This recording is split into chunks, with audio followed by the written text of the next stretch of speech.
50 years of my life, I've never been here. So it's the first time.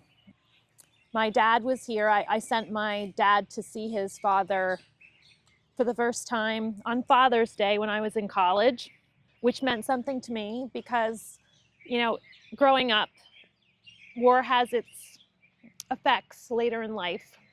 My dad didn't have a dad. He was killed in the war and didn't really know how to be one. So as a little girl, my dad would say, if I win the lottery, he was a janitor, he said, I want to go see my dad's grave.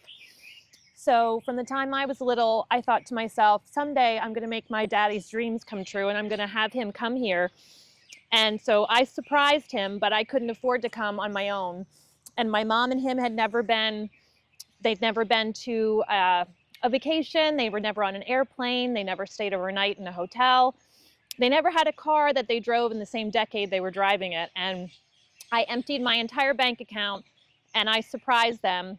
And my dad was a changed person after that time. He had the closure that he always wanted.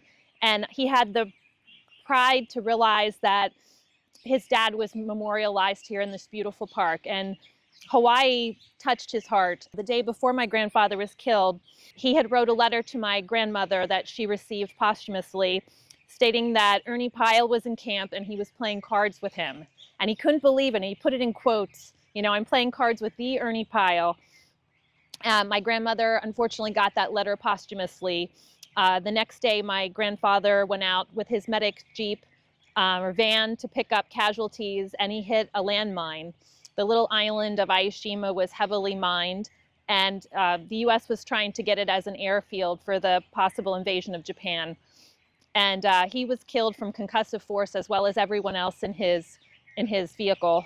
The next day, we're not entirely sure how long, but between 12 and 24 hours later, Ernie Pyle was on that same little highway, and he was killed by a sniper. So when I was young, my dad, there was a lot of veterans in our neighborhood. My dad would always see the World War II cap, and he would go up and ask them, hey, have you ever, my dad was over there. Did you know him? Did you know Walter Holda? And of course, most of them shook their heads because millions of men served. My dad had the link with Ernie Pyle after coming to the Punch Bowl and realized how close they were. About 7 or 8 years ago, my dad works at an amusement park in our community, and he saw a gentleman that had World War II Pacific hat on, and he said to him, my dad was over there in the Pacific. He says, did you ever hear of Aishima? And the gentleman stopped and he said, what did you say? He said, Aishima. He says, well, I was there. And my dad said, you're kidding me. He said, well, my father's buried there, and he's near Ernie Pyle. And he told him the story, and the gentleman got very somber. And my dad said, sir, I don't want to upset you. Do you need to sit down? And he said, I was on graves duty. He says, I took Ernie Pyle. And he started to cry. And my dad said, sir, I didn't want to upset you. He said, son, you're not understanding me. That means I took your father.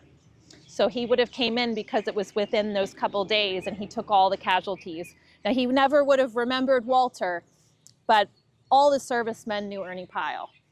So it was the happiest tears my dad had ever shed, but it took him about 75 years to meet someone who had the connection that was there where his father was. And when I met Bob Hartline, he was the very first veteran that I knew that actually not only knew where Aishima was, but he was on the island for 5 months. So Bob, in essence, is sort of like the grandpa I didn't get to meet, but I feel that he may have sent him to me.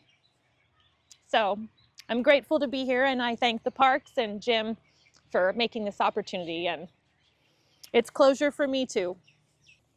This is a very emotional time for Barbara and myself, because I find myself on a small island called Aishima off the west coast of Okinawa.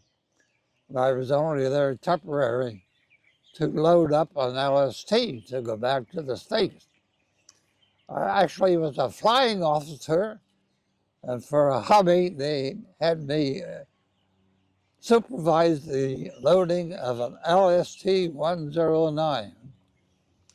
Over the years, I met this fine young lady We had a sort of a common interest. Her grandfather was killed on that island, and when I got there, many, many months later, there was total devastation, hardly anything left in one piece. So over the years, we had a friendship, a common friendship. And it was certainly a very touching experience to see this man's granddaughter approach his final resting place. I feel I'm honored to be here.